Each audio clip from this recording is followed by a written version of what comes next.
चला निळ्या निशाणा खाली। आनंद शिंदेंनी गायलेलं हे गाणं तुम्हाला नक्की माहीत असणार, पण हा निळा रंग हे निळा निशाण आंबेडकरी चळवळीत आलं तरी कुठून माहिती आहे? त्यासाठी बाबासाहेबांनी घेतलेले 3 निर्णय महत्त्वाचे आणि कारणीभूत ठरतात। पहिलं म्हणजे 1942 सालची शेड्यूल कास्ट फेडरेशनची स्थापना। या शेड्यूल कास्ट फेडरेशनच्या घटनेत 11व्या भागात त्यांनी फेडरेशनचा ध्वज आणि त्याचा रंग ही बाब स्पष्टपणे नमूद केली आहे। त्यानुसार फेडरेशनचा ध्वज त्रिकोणी आकाराच्या निळ्या कपड्यावर तारे असतील अशा वर्णनासहित नमूद केलेला आहे। पुढे 1944 ला कानपूरमध्ये समता सैनिक दलाची परिषद झाली होती। या परिषदेत समता सैनिक दलाच्या घटनेबाबत ठराव मंजूर झाला आणि या घटनेनुसार समता सैनिक दलाचा ध्वज कसा असेल हे सुद्धा बाबासाहेबांनी स्पष्टपणे नमूद केलं। समता सैनिक दलाच्या ध्वजाची लांबी 4 फूट आणि रुंदी 2.5 फूट असेल। ध्वज पूर्ण गडद निळ्या रंगाचा असेल आणि ध्वजाच्या डाव्या बाजूला 11 तारे पांढऱ्या रंगात असतील। त्यानंतर पुढे जेव्हा बाबासाहेबांनी आपली राजकीय भूमिका अधिक विस्तृत करण्याच्या विचाराने रिपब्लिकन पार्टी ऑफ इंडियाची घोषणा केली, तेव्हा पक्षाची ध्येय, धोरणं आणि पुढच्या वाटचाली काय असतील याची संपूर्ण ब्लूप्रिंटच त्यांनी तयार केली।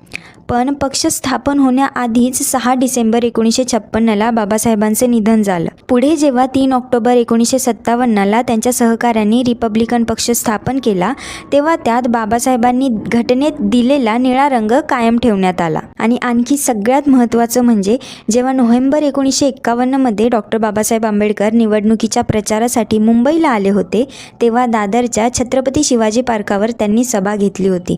या सभेला अंदाजे 2 लाख लोक उपस्थित होते। तारे असलेला निळा झेंडा घेऊन समर्थक उपस्थित होते, तर निळी टोपी घातलेले स्वयंसेवक गर्दीचे आणि वाहतुकीचे नियंत्रण करत होते, अशी नोंद 26 नोव्हेंबर 1951च्या द नॅशनल स्टँडर्डमध्ये आली होती। डॉक्टर बाबासाहेब आंबेडकरांच्या काळातच निळा रंग हे क्रांतीचं प्रतीक ठरला होता। निळ्या रंगाशी आंबेडकरी समुदायाचं एक भावनिक नातं जोडलं गेलं होतं। पण हा निळा रंग बाबासाहेबांनी फार विचार करून दिलेला आहे बरं का, कारण निळा रंग हे व्यापकतेचं प्रतीक आहे। निळ्या रंगाबाबत असं म्हणलं जातं की it's not a colour, it's a nature, म्हणजे निळ्या रंगाशिवाय निसर्गाला पूर्णत्वच येऊ शकत नाही।